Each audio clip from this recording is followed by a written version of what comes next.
love what I do. I love the students. I love making a difference in their life. I love when they come over and say, hey, Miss Toni, how you doing? Sometimes I get little notes from someone say, I stopped by to say hi, how are you, Miss Toni, or whatever it may be. You've made lifelong friends. You've made a difference for people. From Purdue University in West Lafayette, Indiana, this is Techies Today, the Purdue Polytechnic podcast. I'm John O.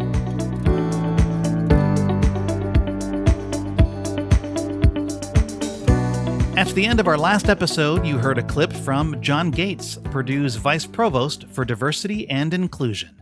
We are planning a fresh conversation with Dr. Gates in the near future, so please stay tuned for that. Today, we'd like to share a delightful visit with a staff member in our college who has earned the affection of legions of students, past and present. Toni Munguia serves as Director of Recruiting, Retention, and Diversity for Purdue Polytechnic. Spend any time with Miss Toni, as she's known, and you will sense how much she loves our students and how much she loves Purdue. We will learn about Tech 101, the course Toni teaches, and how the course makes a very real difference in our college, especially to the students who enroll in it. You'll hear Toni say that for her students, she feels like they're Purdue mom. You might say that Toni has two families, the one at home with her husband and children, of course, and the other with students and alumni in Purdue Polytechnic. Bridget O'Brien and I discovered how the one led directly to the other. Here's Toni Munguia.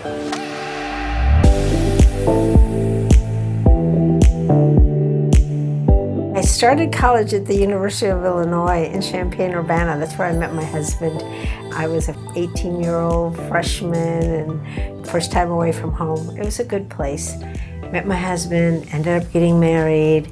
We met in calculus class. It was really cool. Did you pay attention in calculus class after you met him? No, not really. We have a really cool story of how we met. But anyway, I met him in calculus class, and actually I met him at the Latino Cultural Center, now that I think about it. They were having some kind of party, the new student week, the first week before classes started. And he came and he acted like he knew me and I didn't know him, and you know, smooth. Yeah, the kids call him a stalker because he knew my name and where I lived, and because he had seen me somewhere else before. But he said to his friends that he was going to go out with me, and what he did is he went back to his room and he started looking for my name and address and everything. But he didn't know who I was. He went to the directory, and at that time it was a paper little book. It had probably 30,000 names on it because we went to the University of Illinois. And then he started looking for Hispanic Latino names, and he came to Antonia Hernandez, and he said, that's her. And he sticks to this story to this day. He memorized where I lived and my phone number and my name and closed the book. You know, I could have been a Martinez or a Zamora or something else, but no, when he said he came to Antonia Hernandez, he said, that's her.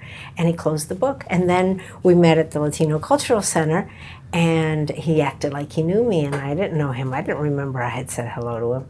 Anyway, long story short, we ended up talking. We had calculus class together, and the rest is history. We ended up getting married, and he finished. He had a mechanical engineering degree, and I guess I got my MRS at that time. But a couple, 2 or 3 kids later, my husband was working for Caterpillar, and then he was transferred here to the West Lafayette area. And So that's what brought you to Purdue. Exactly. And when I saw Purdue, I thought, I can finish. And so my kids were in middle school and even high school, and I went back to school. And the rest is history. I started taking classes and got my bachelor's degree, and then after I worked for a little while, then I went back and even got my master's degree, all here. The bachelor's I got at the time when it was Consumer and Family Sciences, and my master's degree I got in Polytechnic in organizational leadership. So the moral of the story is, go to the Latino cultural center. Yeah, sure. That would be a great place. Yeah, that has really good memories for me. The one at U of I, and actually the one here is a really good place too. It's a home away from home for our students. So it's kind of nice. When I first started working for Purdue, I didn't know anything about the university, about the Polytechnic. I remember I had to write an email that came from your department. And I asked you, what is the Office of Recruitment, Retention, and Diversity? And you said, we help students navigate their path to and through Purdue. And that was so perfect that we use it in the emails that we send to students who we want to come to the Polytechnic. And we even include your photo. There you are. Thanks. So in a way, students have already met you before they have gotten here. What's that like?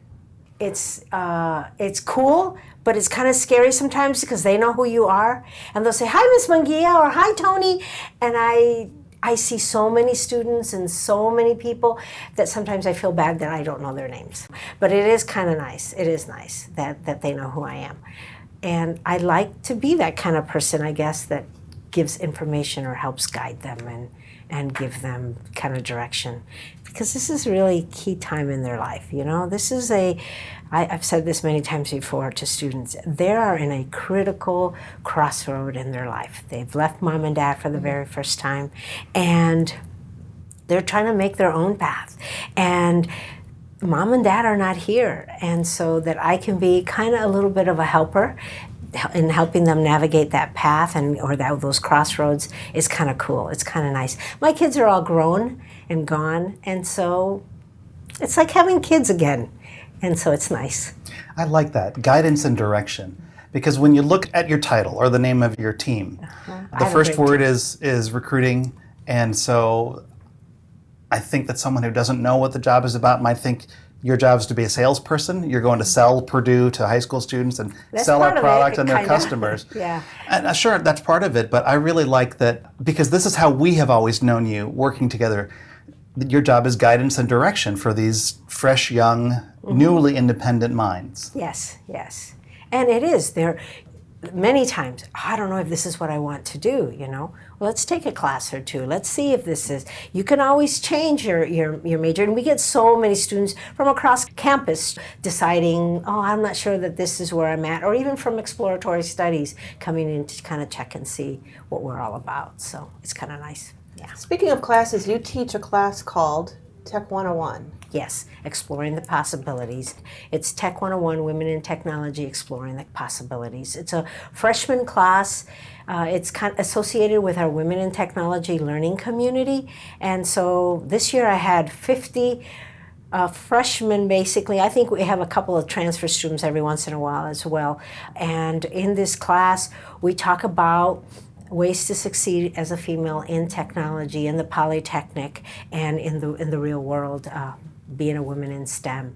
So we have lots of different alumni that come back and share their story. I try to make it a nice blend of younger females who have just graduated, you know, recent alum, and they're kind of fresh in their careers, and they're talking about some of the things that they're doing and some of the things that they're experiencing, as well as very, you might say, professional seasoned women who are vice presidents or presidents of their companies, and it gives the young women a really good array of different types of women and how they've gotten to where they're at and how they are navigating their world. And so it's kind of cool. We also talk about gender communication. The way men and women communicate is different, and for the first time in these girls' lives, they're a big minority in their class. You know, if they're lucky, they might have 3 or 4 girls. Sometimes they're only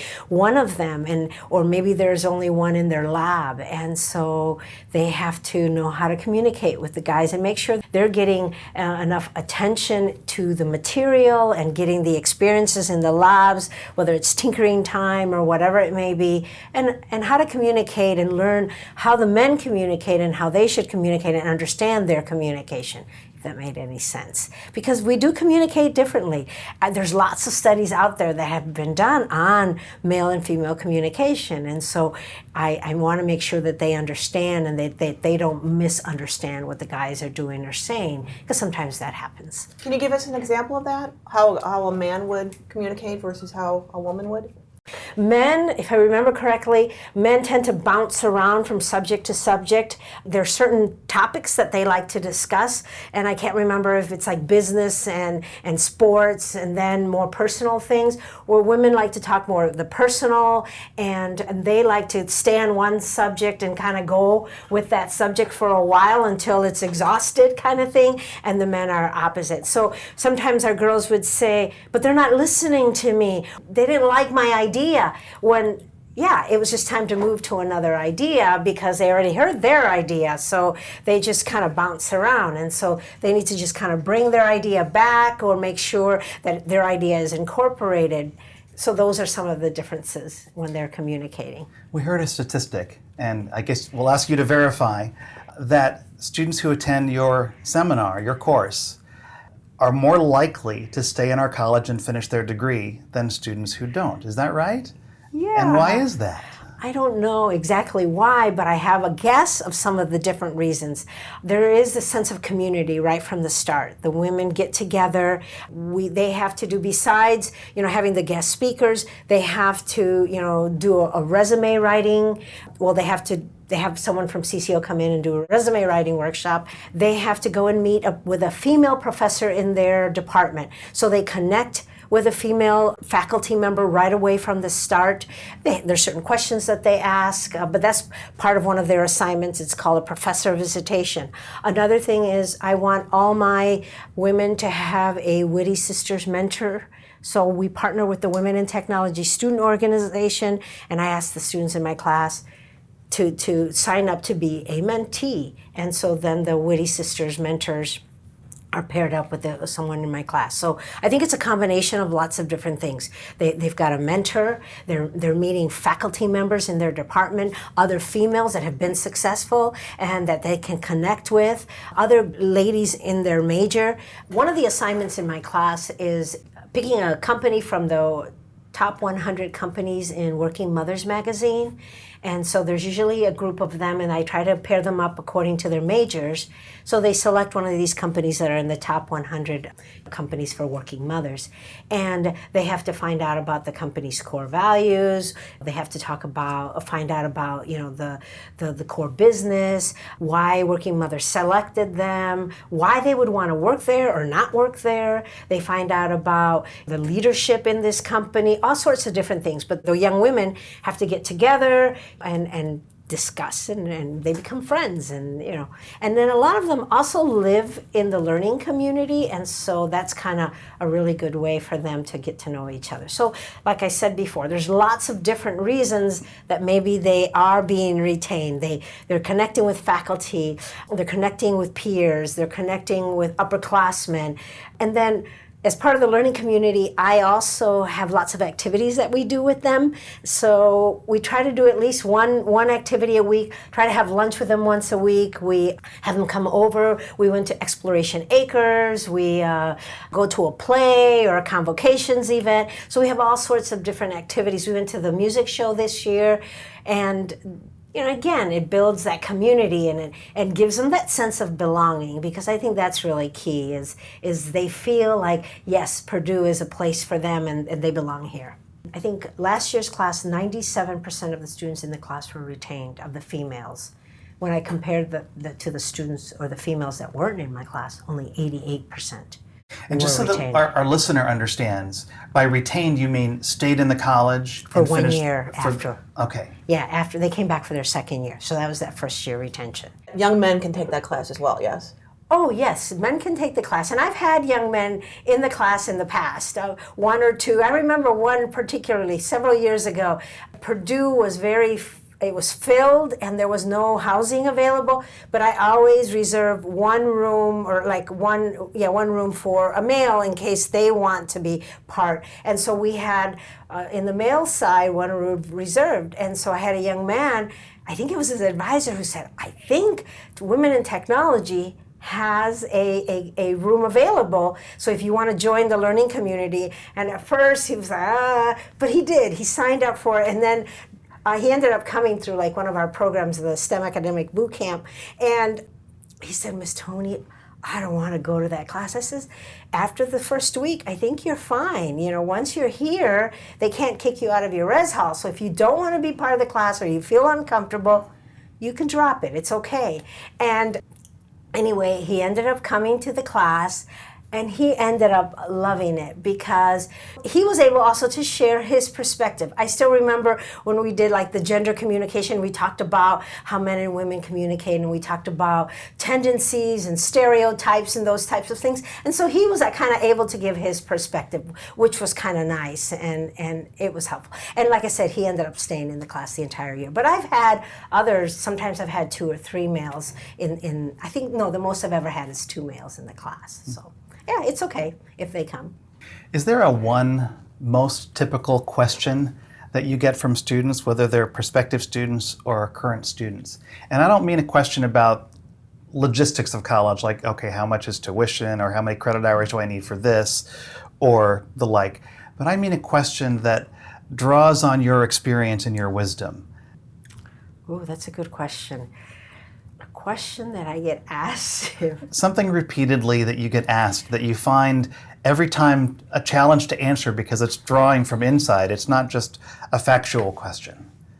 What is your most memorable question that anyone's ever asked you, or unusual? Yeah, see, the things that come to mind first are, what is the Polytechnic, or why the Polytechnic, or... Well, how do you answer those questions? I'm always explaining that we're part of Purdue, we're one of the colleges here. You know, we have 6 departments, 33 majors, and we have a great payoff for our students. You know, they're finding, you know, great jobs and things like that. So a lot of the things that I talk about is the way you learn, the experiences, and the payoff. And I think the experiences are key too, because I think in the Polytechnic we do a really nice job of making sure that our students are connected to their faculty, to the college. I mean, every year we give them an I'm a Techie shirt that you guys all participate in. And so that right away, you know, makes them part of this Techie family. And so those are kind of neat things, or I think ways to help them know that they're connected to us. Now, the question that you asked, difficult things, sometimes parents are concerned. You know, are their students going to be successful? You know, or is my student going to be safe? You know, or is my student... And that sometimes is difficult because we can't see their student 24/7. And this is, again, like I said before, a time where they're learning and they're experiencing kind of things for themselves. And so we let them know, though, that there's lots of resources, that our doors are always open, and that if their students ever need anything, that we're here for them. And I think that's one that makes me feel good.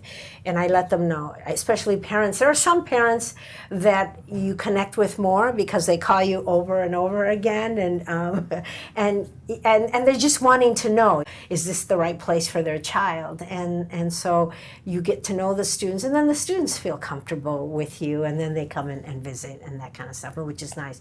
But I try, and I think everyone in our office try to make the students and the parents know that we're available to them no matter what. But we also have great advisors here in the college as well that I think our students can turn to and help them with what everyday kind of issues as well. So, yeah. Our guest is Toni Munguia, Director of Recruitment, Retention, and Diversity here in Purdue Polytechnic. And Toni, last year you were the recipient of Purdue's Martin Luther King Jr. Dreamer Award. I want to make sure I read the description correctly.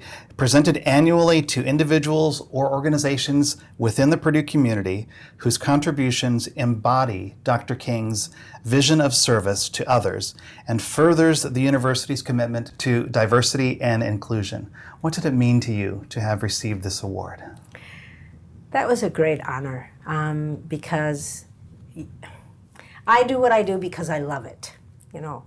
I love working with the students. I love having them over. I love, you know, helping and guiding them through this path of college. And so, yeah, to be recognized in that manner, I thought was it was a big honor, and it was nice. It was nice. That's all I can say. I love the students. I love helping them and being part of their journey here. And so, yeah, being recognized for that was very nice.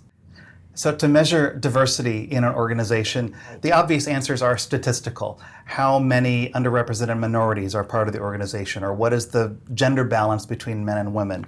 But how do we go beyond numbers? In other words, I want to ask your thoughts. What does true diversity mean to you? Diversity.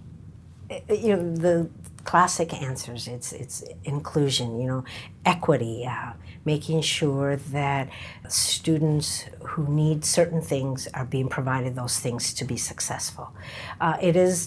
It's a sense of belonging as well, and our new vice provost says this a lot. Having that sense that they belong here and that they can call Purdue home, or that this is it's a good fit for them. For us, I think it's, at least for me as well, it's for everyone to feel like the Polytechnic is part of their home. It's where they belong. So, for example, I am one of the advisors for the Minority Technology Association and Women Technology. And the Minority Technology Association just had their I Have a Dream wall that they do every year. It's a Martin Luther King with all those things. And they do that every year. And it's not just for diverse students, it's for all students, because we all have dreams. We all, want to make the world a better place. We all want to graduate, or whatever it is that they're, going through, whatever that dream may be. And so to have that sense that we're all part of a big family, and all of us are needed to continue to go forward, to be successful, and we all have something to contribute. So it's not just I'm Black or I'm Hispanic or I'm whatever. I am a student at the Polytechnic with these ideas and with these things to bring to the table, or to the world, or whatever it may be. And I think that's the key thing, is that everyone feels that they belong and they have something to contribute, and they're recognized for that contribution in the classroom, as a faculty member, as whatever it may be that they're in, that they're respected for who they are and what they bring, no matter what that is. What is a practical thing that any of us could do, whether faculty, staff, or student, to help the people next to us feel that sense of belonging? Sometimes, we get busy in our lives and we get going and we don't stop. And sometimes it's to smell the flowers or whatever it is. But, saying hello to someone, hey, introducing yourself, being cordial and being kind, and helping each other out. Not assuming this student is here because they're Hispanic or Black or whatever. As an instructor or as another student, know that everybody has that part to contribute, and letting them, asking them, hey, will you be part of my group? Being inclusive, and asking them to be, because sometimes when you're the only one, it can be scary. When you're the only female, when you're the only African American, when you're the only Latino in the class. So most of our students really have to be confident, a little assertive, because they may be, we don't know everything that they may encounter. So if you are part of the majority, be welcoming and be kind, and make them feel welcome, and make sure that they know that they belong. Toni, looking back over your career, can you tell us about one student who you've made a meaningful connection with, who you've perhaps kept in touch with over the years? Just one? I have many. That's neat. That's really neat. Really. Just the other day, I had a student that graduated in 2008, and she was going to be here on campus, and she called me. 2008, that's 10 years ago. And she said, I'm going to be, I think she was going to a football game or something. And I said, oh, definitely, let's have lunch or let's meet. And then I got her to come to my class. And so it was just really, really cool. But I've been invited to students' weddings. I've been invited to, I have a son that lives in Houston, and I have one of my favorite students, and but there's lots of them. And I was able to call her and say, hey, I'm in Houston visiting my son. Can we get together? And we had dinner together, and it was just awesome, awesome, awesome. But yeah, I've got lots of those students, and it's really cool to see students that have come to our total camp, team camp over the summer when they were 7th and 8th graders, and then they're here, they end up applying, or they actually come then to do it in Vision, and then they apply, they're admitted, and then they're in my class, and so you build that relationship, and it's just, and then they graduate and get married, and so you feel like, I feel kind of like their Purdue mom in a way. I feel like, they're part of my kids. It's cool. That's fantastic. Toni, you've spent most of your career as a Boilermaker. Here at Yes. Purdue, whether studying or working in the various roles you've had on campus. Yes. What's your favorite thing about Purdue? Why do you get up in the morning and come into work with a smile on your face as you always do? What motivates you to keep doing that after all these years on campus? Because I feel like I make a difference. This is a tough question. I love what I do, and I'm thinking about retirement, believe it or not. And so I told my kids just recently, I said, I think it's going to be hard to retire because I love what I do. I love the students. I love making a difference in their life. I love when they come over and say, hey, Miss Toni, how you doing? Sometimes I get little notes from someone say, I stopped by to say hi, how are you, Miss Toni, or whatever it may be. And so, you've made lifelong friends, you've made a difference for people forever, kind of. So I think that's why. And I'm a Boilermaker true and true. One of my sons said it best.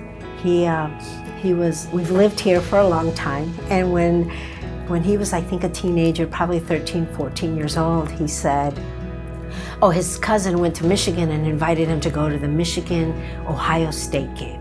That's a big game.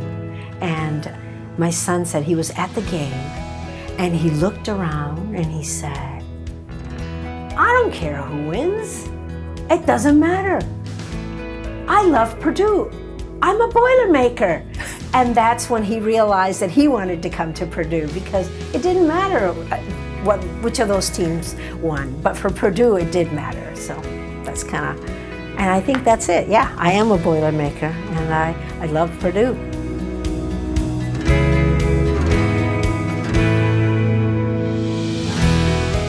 Toni Munguia earned a bachelor's degree in Individual and Family Studies in 1999 and a master's in Organizational Leadership in 2013, both from Purdue.